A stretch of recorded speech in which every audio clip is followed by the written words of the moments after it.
যারা ভেবেছে এক হাদিকে মারলে বিপ্লবী কণ্ঠ থেমে যাবে, ওরা বুকার স্বর্গে বাস করে।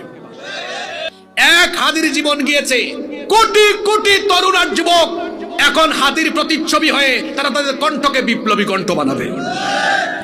শরীফ উসমান হাদি, কি সুন্দর নাম। প্রত্যেকটা বক্তৃতায় শাহাদাতের তামান্না পোষণ করত।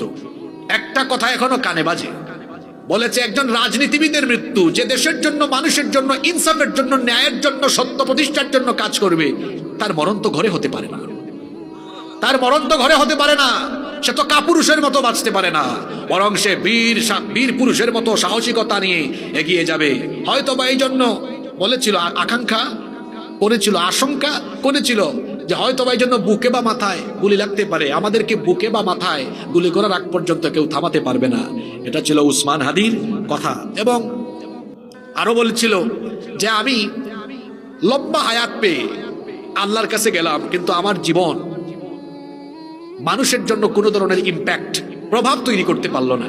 এই জীবন আমি চাই না। কিন্তু আমার হায়াত যদি অল্প থাকে, কিন্তু আমার মৃত্যুর মাধ্যমে যদি মানুষের মধ্যে, দেশের জন্য, জাতির জন্য একটা প্রভাব পড়ে, এটা হবে আমার জন্য সন্তুষ্টির মৃত্যু। আমি ইনসাফের একটা হাসি দিয়ে দিয়ে সন্তুষ্টির সাথে আমার আল্লাহর দরবারে তখন চলে যাব। একটা সপ্তাহ দোয়া করেছি, প্রতিটা মুনাজাতে, প্রতিটা মাহফিলে, প্রতিটা নামাজে দোয়া করেছি আল্লাহ যেন জীবনটা ভিক্ষা দেয়। আমাদের এতগুলো মানুষের দোয়া আল্লাহ কবুল করে নাই, কারণ আল্লাহ হাদির দোয়াটা আগেই কবুল করে ফেলেছেন। শাহাদাতের মৌত চেয়েছে, আল্লাহ শহীদি মৃত্যু দিয়েছে। শহীদ কারা? যারা ন্যায় ইনসাফ প্রতিষ্ঠার জন্য, সত্য প্রতিষ্ঠার জন্য জুলুমের বিপরীতে জীবন দেয়, এরাও তো শহীদ, এরাও শহীদ। আমার ভাই হাদি শহীদ হয়েছে। আজকে তার লাশ সিঙ্গাপুর থেকে সন্ধ্যার আগে দেশে এসেছে। আপনারা জানেন কিনা? আমরা দোয়া করছি, আল্লাহ তুমি শরীফ উসমান হাদি তার এই জীবন উৎসর্গ করে দেওয়াকে তুমি শাহাদাতের মৌত হিসাবে কবুল করো, শাহাদাতের সর্বোচ্চ মর্যাদা দান করো। দোয়া তো করলাম, এবার কিছু বাস্তব কথাও বলি। যারা ভেবেছে এক হাদিকে মারলে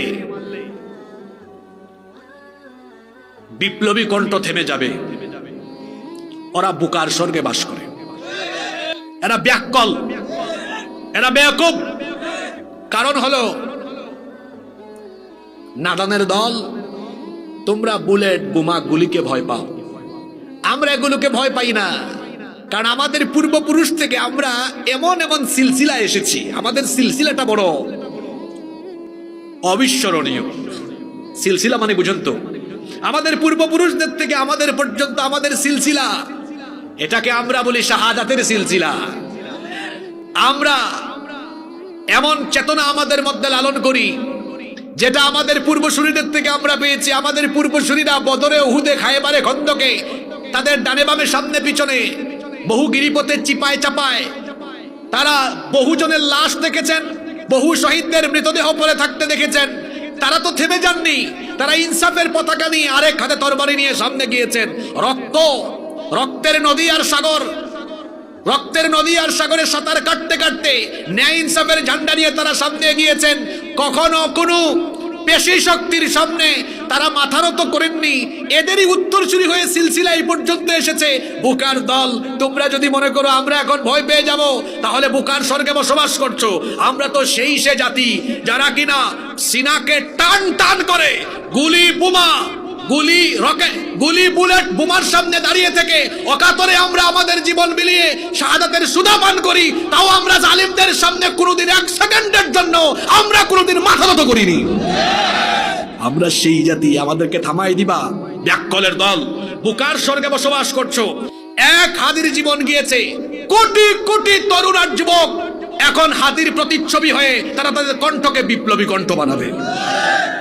এই দেশে ভারতীয় যত সেবাদাস, ভারতের যত পা চাটা গুলামরা আছে, গুলাম, সব গুলামদেরকে বলছি, আমরা এই দেশে গুলামির জিঞ্জির করে থাকবো না। আমরা এই দেশে মাথা উঁচু করে দাঁড়াবো, এই দেশে মাথা উঁচু করে বেঁচে থাকবো।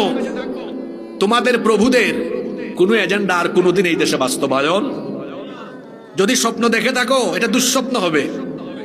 ওই দুঃস্বপ্নে বিভুর থেকে স্বপ্ন দুষ হবে। এটা